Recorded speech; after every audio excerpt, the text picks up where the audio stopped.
अलिबाग तालुक्यातील कातळपाडा येथे एक धक्कादायक घटना उघडकीस आली आहे। उसने दिलेल्या पैशांच्या वादातून एका व्यक्तीचा गळा दाबून खून करण्यात आलाय। या प्रकरणी पोलिसांनी गुरुवारी 2 आरोपींना अटक केली आहे। कातळपाडा येथील अमित प्रफुल्ल वाघ वय वर्ष 37 यांनी कोपरी कुड्रुस येथील एका व्यक्तीकडून उसने पैसे घेतले होते। पैसे परत न दिल्याने चंद्रकांत म्हात्रे आणि अक्षय म्हात्रे या दोघांमध्ये प्रचंड राग निर्माण झाला। बुधवारी रात्री दोघेही अमित वाघ यांच्या घरी गेले आणि पैशांची मागणी केली। यावेळी हा वाद सुरू झाला, जो पुढे चांगलाच विकोपाला गेला। चंद्रकांत म्हात्रे आणि अक्षय म्हात्रे यांनी प्रथम अमित सोबत वाद घालून त्याला शिवीगाळ केली। त्यानंतर त्याला मारहाण करण्यास सुरुवात केली। त्यांनी अमितला घरातून बाहेर पडवीमध्ये खेचून आणले। त्यानंतर चंद्रकांतने अमितचा गळा दाबला तर अक्षयने त्याच्या गुप्त भागावर प्रहार केला। या गंभीर मारहाणीत अमित गंभीर जखमी झाला आणि त्याचा मृत्यू झालाय। या घटनेनंतर आरोपी पसार झाले होते। घटनेची माहिती मिळताच पोयनाड पोलीस आणि स्थानिक गुन्हे अन्वेषण शाखेच्या पथकाने शोध मोहीम राबवली।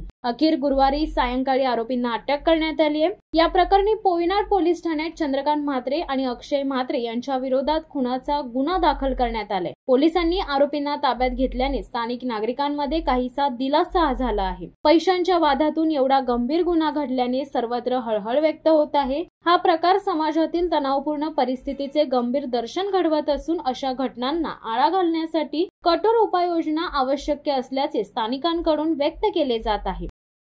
शिवसत्ता टाइम्ससाठी अमोल कुमार जैन, अलिबाग। दे धडक बेधडक वृत्त देणाऱ्या आपल्या शिवसत्ता टाइम्स न्यूज चॅनलला लाल बटन दाबून सबस्क्राईब करा आणि बेल आयकॉनला क्लिक करायला विसरू नका।